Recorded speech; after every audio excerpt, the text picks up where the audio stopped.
Ladies and gentlemen, please join me in welcoming Valley Community Clinic's President and CEO, Paula Wilson.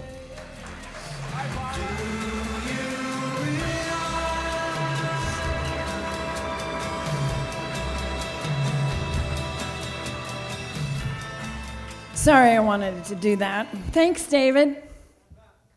Where are you? And thanks to each and every one of you for being here tonight to celebrate the first 40 years of Valley Community Clinic. We are back at the Sportsman's Lodge, Ira, just like the old days where we held our first fundraising event. And thanks to Richard Weintraub, who was one of our honorees at a previous event, he runs the place here. I asked Richard a few days ago, what happened to the trout? Remember the trout that you used to fish for out in the ponds? And then what did he do with the swans? Maybe that's why we got such a good deal on the fresh catch of the day and foie de gras. You guys enjoy your meal tonight. So you wonder what 40 years, how long is that? Well, we're older than cell phones, Microsoft, and VCRs. What are those?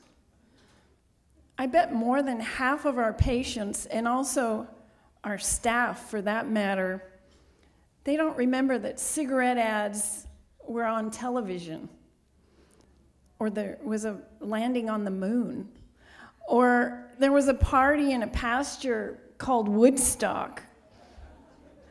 But it wasn't all fun and games back then. There was Vietnam, Kent State, and a breakup of the Beatles. They may never even remember the Beatles.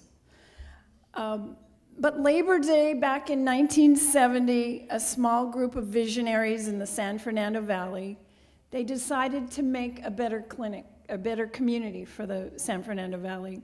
And they opened an all-volunteer North Hollywood free clinic in a tiny second-floor space, which you guys saw on the video.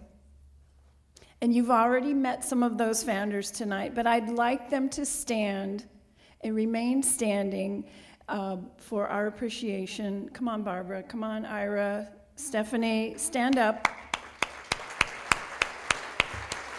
And Barbara, your sons could stand up too.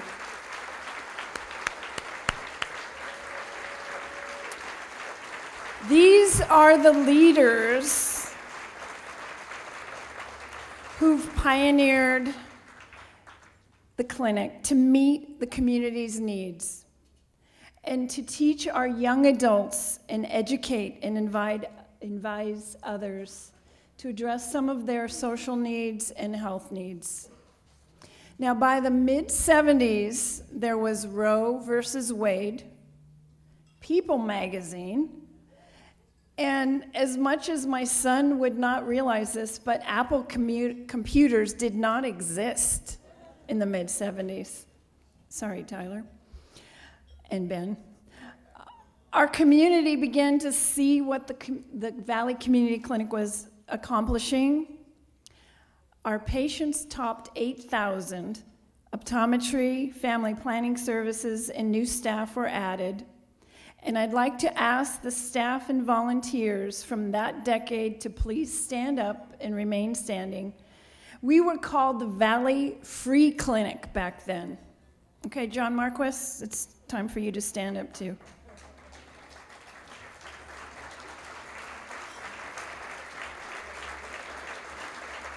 Okay, so keep standing, you guys, because I'm going somewhere with this. So about then, there was disco, you know, Pac-Man, the DeLorean, remember that? And Who Shot JR? We began to shift from our freewheeling ways to a more formalized structure and paid staff. Barbara, you remember having to pay staff. And we gained the credibility to earn earned the support of public and corporate funding. It was a critical transition for us, and yet another name change in 1984, we began to be known as the Valley Community Clinic. And we moved to our second location on Vineland, and we logged over 32,000 patient visits. And if you were a part of that change, please stand up for a well-deserved round of applause. Okay, Andrea Graham and those folks, you guys gotta stand up. You get where I'm going with this.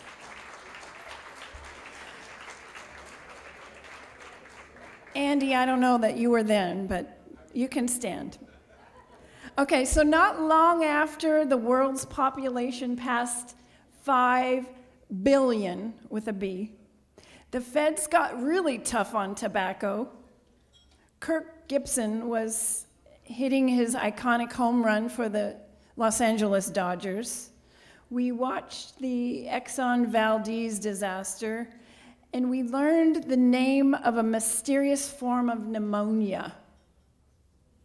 By the time Magic Johnson said the A word on television, the clinic had already started a teen pregnancy prevention project. It was in place, and we were the Valley's first free and anonymous HIV and AIDS testing site.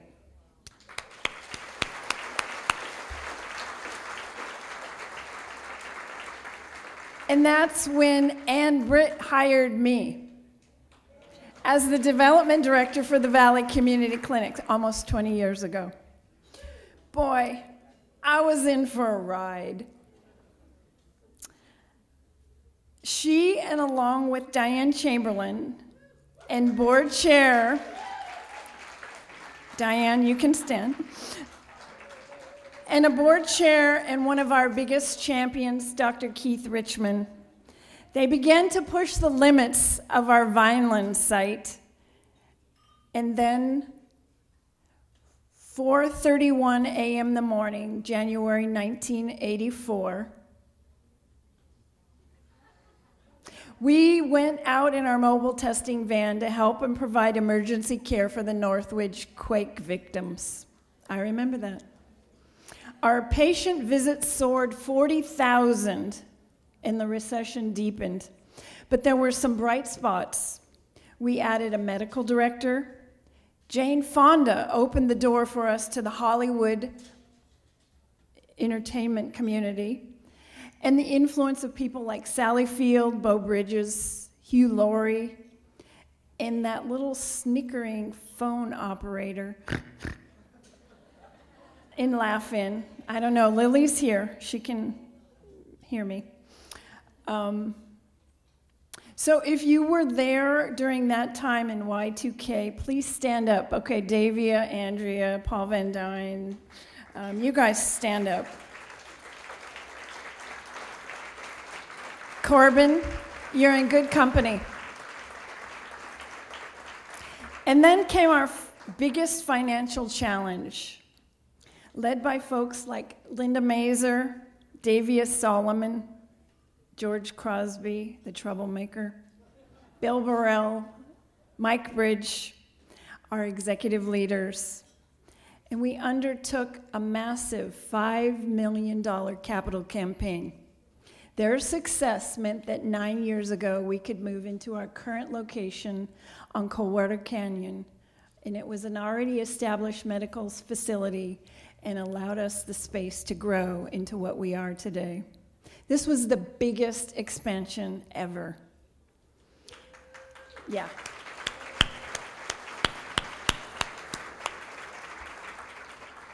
Managed care was the watchword. And today, we're led by our board chair, Harriet Rolnick, and our, yes, the book club ladies, I hear you.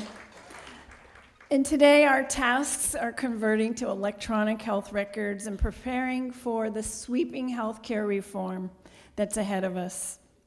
So, as part of that, we will double again in the next few years when we break ground in 2012 on a brand new satellite site located in Mission Hills on the campus of Monroe High School.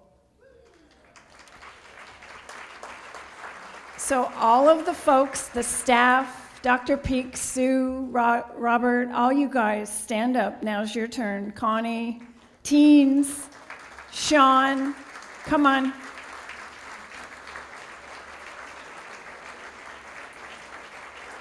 You guys are part of the clinic family, and you wouldn't be here if you wouldn't. I applaud you for all your dedication. And because of you, we've grown from a down-at-the-heel storefront to a fiber optics forefront provider in Los Angeles County.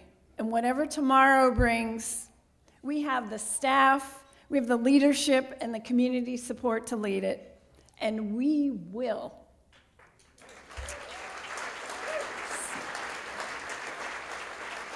So a lot of people ask me what the future brings. I'll see you guys here in 2051, and we'll talk about it then. Thank you.